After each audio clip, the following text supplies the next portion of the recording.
বসে ভাবি নিরালায়, আগে তো জানি না বন্ধের পীড়িতের জ্বালা। এগো ইটের ভাটায় দিয়া কয়লা আগুন জ্বালাইছে, যেন ইটের ভাটায় দিয়া কয়লা আগুন জ্বালাইছে, দেওয়ানা বানাইছে। কি জাদু করিয়া বন্ধে মায়া লাগাইছে, বন্ধে মায়া লাগাইছে, পিরিতি শিখাইছে, দেওয়ানা বানাইছে। কি জাদু করিয়া বন্ধে মায়া লাগাইছে। আসসালামু আলাইকুম। এই গরমের মধ্যে এত অতিষ্ঠ হয়ে গেছি গা যে একেবারে ইট ভাটার মতো নিজেকে জীবন হয়ে গেছে একেবারে ছন্ন ছাড়া। আর গরম, এত পরিমাণে গরম। তো প্রত্যেক দিনই সকালবেলা আমার নাস্তা খাওয়া হয় পান্তা ভাত, মানে আমার বলতে ফ্যামিলির সবাইরই চেষ্টা করি খাওয়ানোর লেগে। তো বাচ্চা করেও চেষ্টা করি। তো এদিক দিয়ে 3টা করলা আছিল, 3টা করলার লগে আলু দিয়ে লইছি, যাতে বাচ্চারা আলু ভাজিও মনে করে, আবার করলা ভাজিও মনে করে, মানে বাচ্চা বাচ্চা খাওয়ানোর লেগে। তো যাই হোক, আর এদিক দিয়ে লইয়া লইছি ডাইলের বড়া, যেটা হইলো আমরা রোজার মাসে কই পেঁয়াজু, আর আমরা মানে ডুবা তেলে বাজলে কই পেঁয়াজু, আর কম তেলে বাজলে কই বড়া।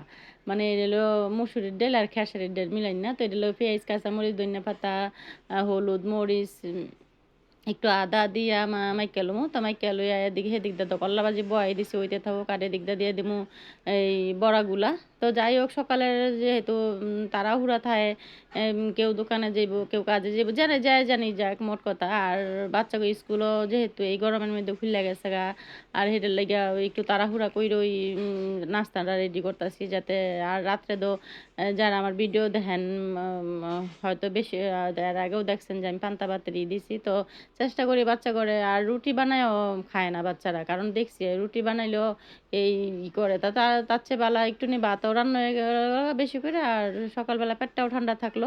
তো যাই হোক, এদিক দিয়ে করলা ভাজি হয়ে গেছে গা, আর এদিক দিয়ে বড়া ডিও ভাজি লইতেছি। এই যে দেখছেন নি, একবারে কিন্তু স্বাস্থ্যসম্মত, কোনো তেল একবারেই খুব কম লাগে এই বড়াগুলা ভাজতে, আর এটা খাইতেও কিন্তু অসাধারণ। তো আজকেই মনে হয় আমি 3 পদ লইছি পান্তা ভাত দিয়ে খাওয়ানোর লাগে। এইটা হইলো সান্ত্বনার স্বরূপ, মানে বাচ্চারা একেকজনে একেকটা পছন্দ করে, মানে যে যেটা পছন্দ করে। আমার কথা হইলো বোগা দিয়া পান্তা ভাত খাওয়ান দিছে কথা।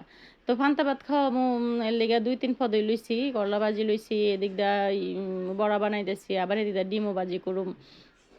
তো ব মন একেকজনের মন জোগাইতে গিয়া দেখা যায় কি নিজেরই আসলে খাওয়া হয় না। কালকেও এরকম করছি যে পান্তা ভাত সবাইরে খাওয়াইছি, নিজে খাইতে গিয়া কইছি দুপুরে কেমন, লাস্টে এই পান্তা ভাত একবারে গলা গলে আছে, খাইতে পারি নাই। তো যাই হোক, আজকা অবশ্যই একবারে সকালবেলাই বাচ্চাগুলো লগে একবারে খাইলামু, যাতে মানে আমার খাওয়াটাও হয়। তো আমরা সবসময় গৃহিণীরা এমনই, দেখা যায় কি সবার দিকে নজর দিতে দিতে নিজেকে ওদিকে হয়তো নজরটা একটু কম দেওয়া হয়।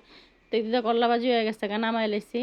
আর বড়াগুলো হয়ে গেছে গা। তো আর ওই যে কইলাম যে ডিম করে লমু, তো 2টা ডিম 2টা ডিম গুইলা লইছি। এই 2টা ডিম দিয়া আপাতত 2টা ভাজি করুম, কারণ কেউ উঠছে, কেউ উড়ে নাই, কেউ একটু পরে খাইবো।